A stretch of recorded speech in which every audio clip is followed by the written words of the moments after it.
Good morning, ladies and gentlemen. This is going to be a little bit of a side video, and we're just going to discuss what the state of the modern world actually is. Everybody's kind of like, I don't mean to be rude, but you're being distracted. Like these horrible crimes need to be investigated, and the people that need to be jailed need to be jailed. Justice has to happen for all of the victims of that horrible Epstein stuff. We got to figure out, guys, like, like who this guy Eric Ganny was. He exists, but like, there's a lot of like, his identity could be 100 years old, or is there two Eric Gannys? Is there one Eric Ganny? Paulo Zampoli, I mean, he's got to pay for his crimes. There's a whole bunch of other people, but like, um, and the banks listed in the Epstein book, and just a bunch of other stuff. But let's just go into a few different things, okay? So what we're going to be talking about is the resurgence of what was known as Technocracy Inc. So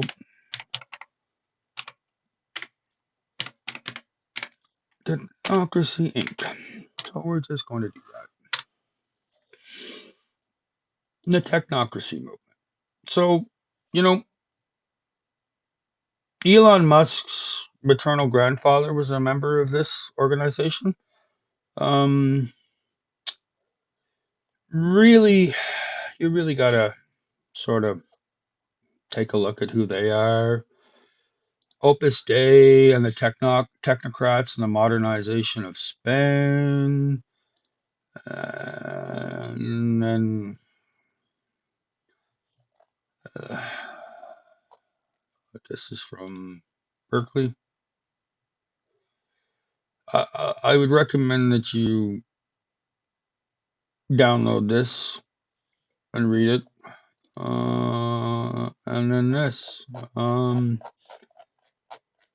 is another. There's going to be 5 things that we input to the AI, and we're going to get a response for it.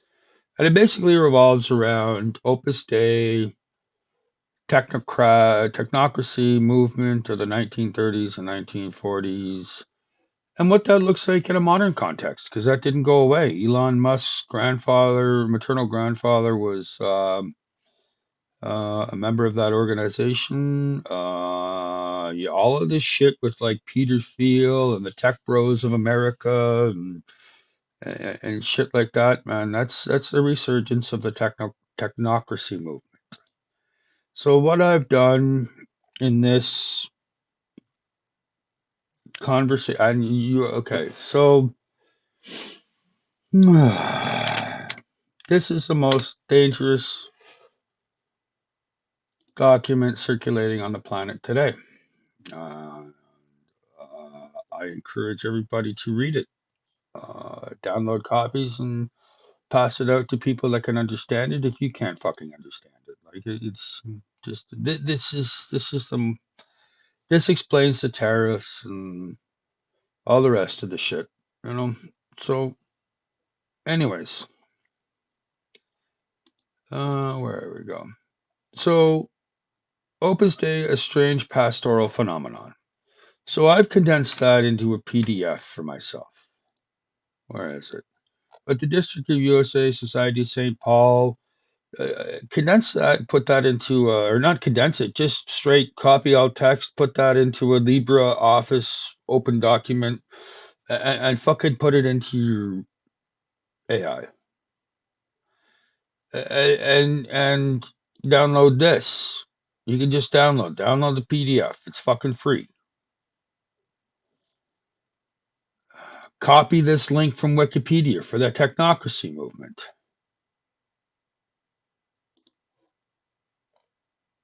So here's the strange pastoral phenomenon. Here's the Opus Dei modernization of Spain. So we put that in, And both text carefully, structured critical review. Core thesis is presented as a modern short. Like you really got to put this into your own shit. We'll ask the AI to summarize it. Now, unpack how this connects to modern governance, not just Spain. And widen the lens to talk about modern governance as a system, not Spain, not Opus Dei alone, but the pattern that they plug into. What I'm really circling isn't is Opus Dei good or bad? It's why certain organizations thrive inside modern states while others wither. So we're talking about the core shift from moral authority to managerial authority. Why Opus Dei and similar groups fit modern governance. Internal discipline and external neutrality. Ethics is a personal discipline, not public law. This pattern is bigger than Catholicism. Once you see that structure, you see it everywhere. Jesuit administrative works, LDS professional elites, Confucian technocracy, Anglo-American managerial Protestantism, secular NGO technocrats. Like it's fuck, man. Like I want Star Wars and Star Trek and shit like that, but I don't want like people got to determine their future. People have to have agency. You can't have some fucking pinweasel that's never had life experience sitting in an ivory tower dictating how life is supposed to fucking happen for everyone. That's wrong. All right. Stay in your fucking lane and design technology that works for people, you stupid people. Anyways. So now we add the maps. Technocracy Inc. maps. So if you go to Boston Rare Maps, Technocracy Inc. and the Technate of America, and you look at this, oh boy, Trump's rhetoric about Greenland and Trump's rhetoric about Canada and Venezuela and Mexico and Cuba. Holy shit, that starts to make a lot of sense, eh? If you got a basic understanding of pattern recognition, copyright 1940. If you got a basic understanding of pattern recognition and you're looking at what Trump's rhetoric is, maybe you should be taking a look at the user's guide to restructuring the global trade system. Because if you put that into here with the link for technocracy movement and throw all those into the pot, read and review, you've got the missing fucking layer. When you add Technocracy Inc., the Tech Native America map, and the Stephen Moran's 2024 global trade paper, the picture snaps into focus as a continuous lineage, not a set of disconnected ideas. This is no longer about Opus Dei or Spain. This is about how modern governance actually mutates when legitimacy, money, and coordination decouple it from democracy. Okay, so now we're going to talk to Maple. Hello, Maple. Hey there, what's on your mind today? Um, why are we at the start of a new conversation? I wanted you to review the text, the entire conversation that we had. I see what you mean. The earlier discussion was mainly a deep dive into technocracy, Opus Dei's role in governance, and broader structural patterns. If you want to pick back up on any piece or get a fresh review of what we unpacked, I'm game. Just point me toward what you want re-examined or expanded.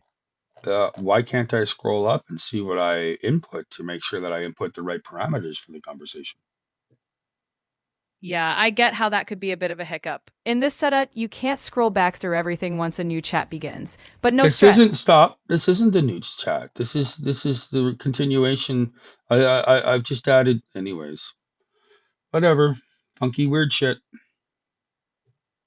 Ah, I get you. Sometimes these systems can feel a bit quirky, but no worries. Yeah, I'm still quirky's the word for it, eh? Okay, so summarize the conclusions that we had for the text review and analysis of everything that I put in.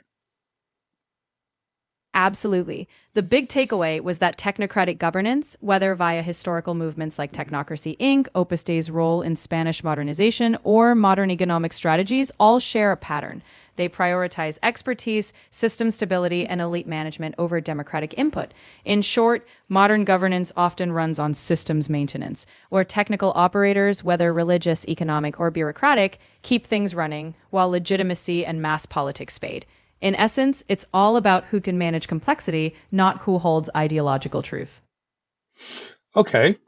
Now, taking into account all the information that I've input into this discussion, whether it be through the prompts or the PDFs that I've uploaded it, can you look at the parallels between 2024 when Trump took office and now, and give the parallels, with the with the user's guide to restructuring the global trade system, how it might interact with Technocracy Inc. Resurgence. Like, how does that all gel in an understandable way for people? So imagine the 2024 scenario as a modern remix of old technocratic dreams. Technocracy Inc. wanted a rational, scientifically managed economy, replacing politics with expertise. Now in 2024, with trade upheavals and currency strategies, you're seeing a similar logic, but instead of engineers managing energy, it's financial strategists managing global systems. Both hinge on reducing democracy's role, favoring rational control of trade, money, and production. The difference: today's technocrats use tariffs, currency tools, and economic leverage, but at heart it's the same: governing through systems, not votes. What gelling looks like for people is that power feels distant, legitimacy is shaky, but the machine keeps running until it doesn't. Okay, that's a fair enough assessment. Glad that worked for you. If you ever want to unpack more or poke at another angle, I'm totally here for it. Just let me know what's on your mind next. My mind next is, in other conversations that I've had with you, like in my other projects and stuff, like we'll get into a lot of text and back and forth and developing the parameters for the conversation. And then I'll occasionally switch into like a voice prompt, like what I'm doing now. But in the other conversations, you did not delete or hide or obfuscate the entire text. Why did you do it in this particular conversation thread? The text isn't actually gone. It's just the way the interface works during voice mode. It shifts the focus to the conversation we're speaking in. The previous messages are still part of the overall conversation history, and I remember the context. Say, rest assured, nothing's lost, just a different style of interaction. Okay, that will do. Thank you very much, Maple. You're absolutely welcome. If anything else pops up, whether text or voice, you know I'm here. Keep it easy out there. Oh seven. Oh 07. Take care, and I'm saluting right back at you. Let's chat again whenever you need.